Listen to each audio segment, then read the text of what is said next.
గల్లీలో గణేశుడిని పెడితే బిలైక్ ఉన్నారా ఇంట్లో ఎవరన్నా?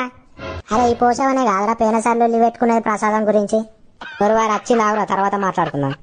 అగో ఏంది పిల్లగా గిట్లా వచ్చిర్రు? వినాయకుని చందకు తిరుగుతున్నావా అంటే చందరాయుర్రి. వినాయక చందకు తిరుగుతారా?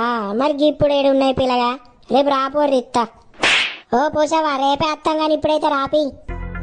ఏ వాళ్ళు అబ్బో సారావు కొడుకు కదా నువ్వు అయితే గాని మీరు నాకు ప్రసాదం ఇచ్చిర్రా పోయిన సంవత్సరం? ఓ ఆంటీ ఇచ్చినవా ఆంటీ? నేనే తీసుకొచ్చి ఇచ్చిన నీకు పులిహోర ప్యాకెట్. గదే ఒకటే ప్యాకెట్ ఇచ్చిర్రు, ఒక్కొక్కరికి రెండు రెండు ఇచ్చిర్రు. మరి వాళ్ళంటే 1000 పాలు రాసిరు కాబట్టి రెండు రెండు ఇచ్చినావు. నువ్వు రాసిన 51 రూపాయలకు 10 వాళ్ళు ఇస్తారా? ఒరువారు ఆగురా, దానికి ఇనత్తే మల్లోలొల్లి సప్పుడు చేయకు నువ్వు. ఓ ఆంటీ పోయినసారి అంటే అట్లా జరిగింది కానీ ఈసారి జరగదు అట్లా. ఏమో చూస్తా గానీ నాకు ప్రసాదం రాకపోవాలే చెప్తా. ఫస్ట్ అయితే మీరు చంద్ర